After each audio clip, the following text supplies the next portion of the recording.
अगर चला जाऊंगा तो बहुत याद आऊंगा। और यहाँ से प्रारंभ होकर अब मैं विदा लेता हूँ। जस की तस रख दीनी चदरिया।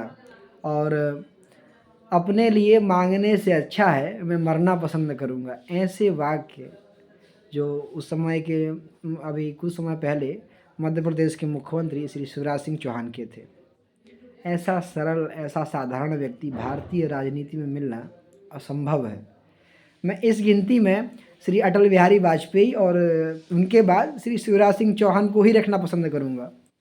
इसके अलावा भारतीय राजनीति में इतनी सादगी, इतनी सरलता, इतनी विनम्रता, इतनी साधारणता किसी भी राजनेता में, चाहे किसी भी पार्टी का हो, इतनी सरलता आ पाना असंभव है। ये भारतीय राजनीति के स्तंभ हैं। श्री शिवराज सिंह चौहान, जिनको हम लोग मामा जी बोलते हैं, हम क्या पूरे देश के लोग मामा जी बोलते हैं। मैं चला जाऊंगा तो बहुत याद आऊँगा। वास्तविकता आज जब वो भारतीय राजनीति से लगभग दूर हो गए, मध्य प्रदेश की राजनीति से जब दूर हो गए हैं, तो आज उनकी याद हम लोग को बहुत आ रही है। जिस वर्ग के बीच में वो जाते थे या जाते हैं, जिस समाज में वो जाएं, गरीब से गरीब हो, छोटे से छोटा व्यक्ति हो, पिछड़ा हो, दरिद्र हो, पिछड़ा हो, उससे भी नीचा व्यक्ति हो, तो उस व्यक्ति को यही लगता था कि हमारे बीच का आदमी है, ये हमारा आदमी, हमारे परिवार का आदमी है। ऐसी जो पैठ है, ऐसी जो जगह है, प्रत्येक परिवार में हर व्यक्ति यही समझता है कि हमारे परिवार का सदस्य है। चाहे वो लाडली बहन योजना हो, लाडली लक्ष्मी हो, या फिर बहुत सारी ऐसी उनकी योजनाएं चली। योजनाएं तो बाद में बात है, व्यक्ति मन में बस जाता है, ये उनकी सरलता है। श्री अटल बिहारी वाजपेयी और श्री शिवराज सिंह चौहान ये भारतीय राजनीति के रत्न हैं। मुख्यमंत्री जब 2018 में राजस्थान, छत्तीसगढ़ और मध्य प्रदेश जब भाजपा हारी, तो राजस्थान और छत्तीसगढ़ में तो उनके पास सरकार नहीं थी, लेकिन बाद में जब कमलनाथ की सरकार टूटी, सिंधिया जी जो आए विधायकों को लेकर, पार्टी से बगावत की और भाजपा की सरकार बनी। उसके बाद जब दोबारा 2023 में चुनाव हुआ, इसके बाद मुख्यमंत्री होते हुए उनको मुख्यमंत्री का दावेदार ना बनाना, मुख्यमंत्री का चेहरा ना बनाना, लगभग उनका अपमान था। तब भी वह अपमान का घूंट पी कर के किस प्रकार से उन्हें पार्टी के लिए दम खम लगा दिया। ऐसा व्यक्ति पार्टी के लिए सर्वस्व समर्पित, सर्वस्व, तन है तन तुझे, मन तुझे, धन तुझे, चाहता हूँ तुझे कुछ और भी दूंगा, यह जो वाक्य वो पार्टी के लिए उनकी समर्पित है। मध्य प्रदेश में जब वो नया चेहरा आए 2005 में, 29 नवंबर 2005 में जब मुख्यमंत्री बने, तो भाजपा के लिए मध्य प्रदेश की स्थिति जो वर्तमान में है उस समय नहीं थी, इससे बहुत विपरीत थी। भाजपा की सबसे बड़ी नेत्री प्रदेश लेवल पे और देश लेवल पे श्री उमा भारती जी, जब उनको मुख्यमंत्री पद से हटाया गया तो उन्होंने पार्टी से बगावत की, खुद की नई पार्टी बनाई।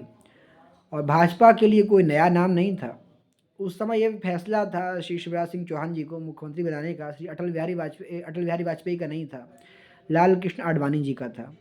जब आडवाणी जी ने अटल जी से कहा कि मुख्यमंत्री चेंज कर रहे हैं, बदल रहे हैं, क्योंकि उमा भारती जी नेत्री अच्छी हैं, लेकिन वो सरकार में सामंजस्य नहीं बिठा पाती हैं, एक मुख्यमंत्री के तौर पे वो सही नहीं है। तो अटल जी के वाक्य कहते आडवाणी जी को कि तुम जिसको हटा रहे हो वो तो ठीक है, तुम जिसको बिठा रहे हो, जिसको तुम बना रहे हो, उसके लिए तो ये दोनों बात सही नहीं है। ना उसने कभी सरकार चलाई है, ना वो लोकप्रिय है।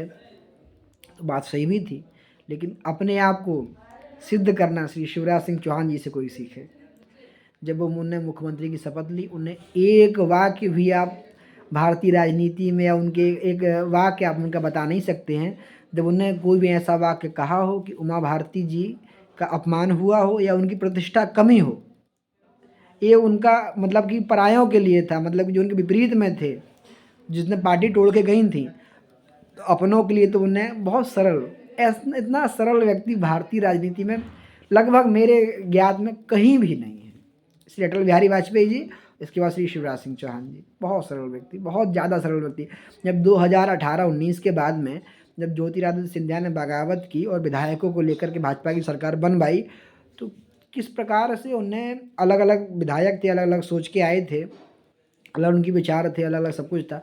लेकिन किस प्रकार से श्री शिवराज सिंह चौहान जी ने सामंजस्य बनाया, मतलब कि लगा ही नहीं कि वो दूसरी पार्टी से आए थे। ऐसा लग रहा था कि एक ही घर के दो भाई हैं। सामंजस्य बनाना श्री शिवराज सिंह चौहान जी से अच्छा कोई नहीं है। ये मेरी ऐसा सोच है और मैं ऐसा मानता हूँ। वास्तविकता में जो उन्होंने कहा था कि बहुत याद आऊँगा, वास्तविकता में भारतीय राजनीति के रत्न हैं वो। ऐसे लोग भारतीय राजनीति में हमेशा आने चाहिए और रहने चाहिए। अपने तरीके के इकलौते नेता हैं मुझे लगता है अटल बिहारी वाजपेयी जी के बाद।